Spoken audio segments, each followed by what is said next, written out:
Hello YouTube. So, another episode of Painting and Talking. Right now I'm painting up a Grey Knight Librarian. He's coming along nicely. Been working all day on him so far. No homework today, so I figured I'd just hang out, watch TV. So, Painting and Talking, episode 2. I was actually at the Colonial GT yesterday, and I didn't get Best Painted, which really made me sad, because I didn't actually know the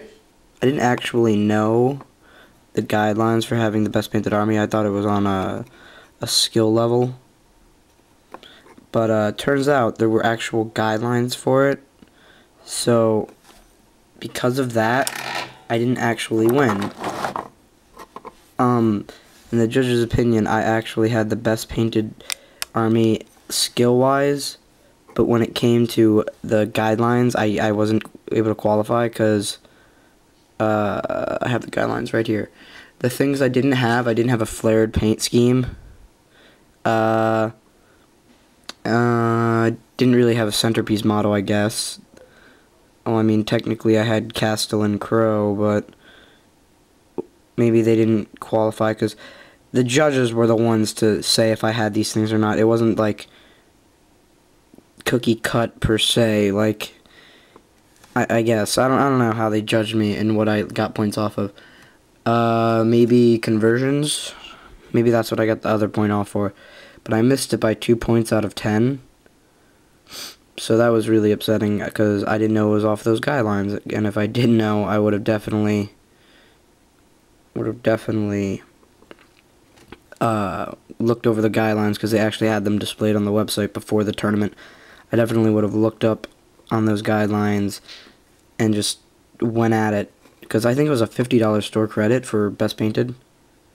Game-wise, though, first game was me versus a guy from Pennsylvania.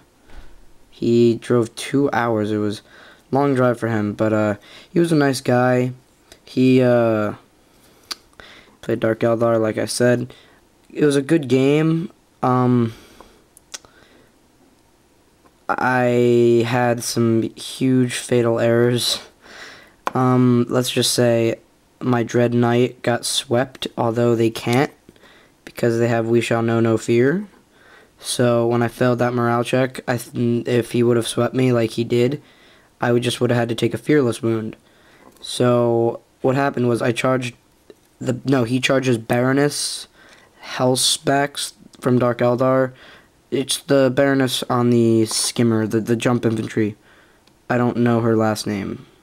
But yeah, she charged into my Dread Knight and took down 1 wound because she has the 2-up invulnerable save until it fails. It's like shields or something. Forget what it's called. She has that, so I wasn't actually able to inflict a wound. Because if I did, she would have just gotten instant death because I'm strength 10 and she's only toughness 3. But, yeah, she got a wound and I got swept. And I am the most ignorant person ever for thinking that Dread Knights could get swept. And another huge thing in the game was I rolled 3 1s for my Dread Knight's armor save in one roll of 4 dice. He had 3 wounds left. So actually, let me just say this. First turn, it was Dawn of War, so the first turn, the Dread Knight zoomed up, uses 30-inch shunt move to get into the center of the board.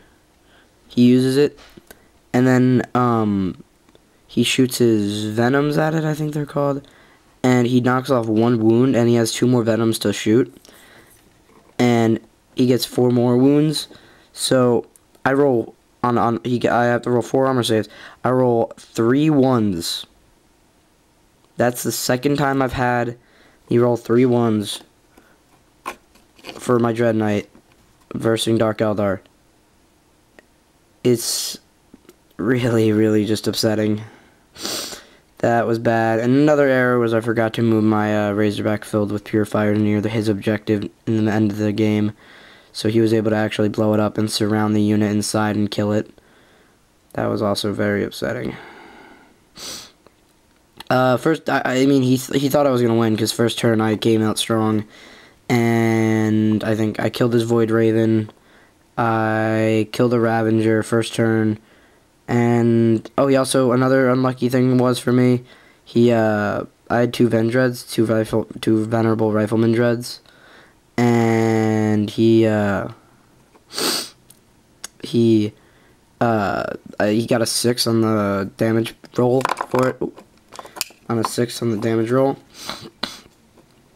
And then, I was like, roll it again, and he's like, okay, and then he gets another 6, first time. So by, like, the second turn, my other Dreadnought's dead. My Rifleman Dreadnought's dead, so I only had 1 left. But, the way I killed the Baroness was he charged into the Dreadnought, and the Dreadnought, hit her with a Strength 6 hit, because he doesn't have a close combat weapon, and it didn't ignore her armor. So he had to make 2 5-up saves, and as soon as he missed one, she got instant deathed. It was kind of like really, really upsetting when you think about it, like, oh, you don't want to ignore her invulnerable save with something strength 6. You don't want to ignore her armor save, because that means she would get a 2-up invulnerable.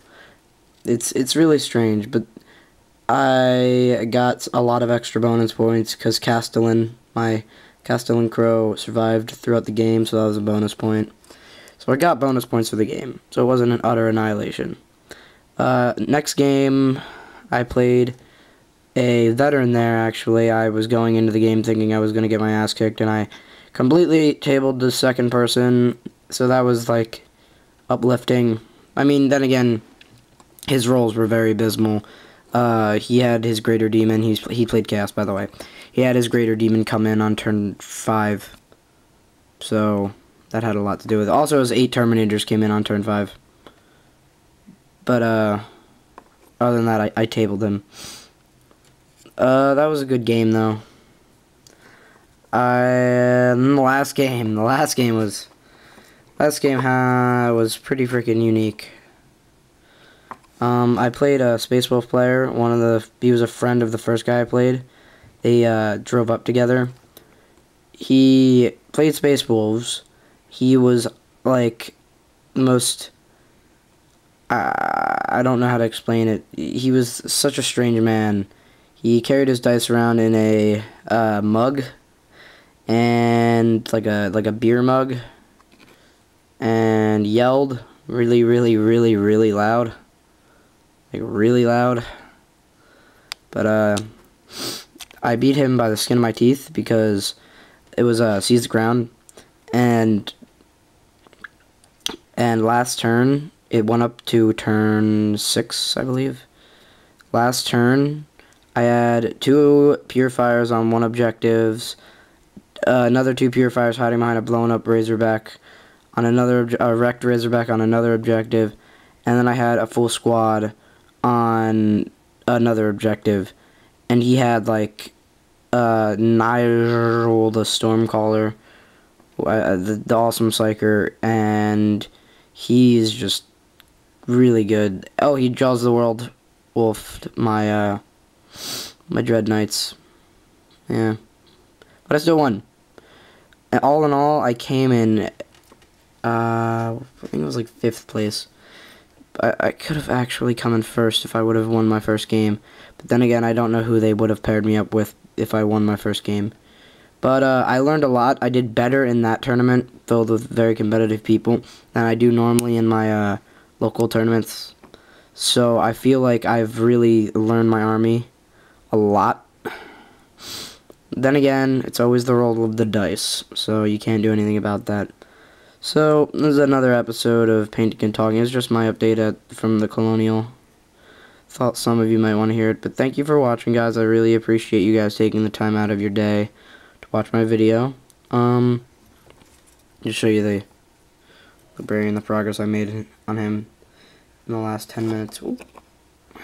There we go. Alright, guys.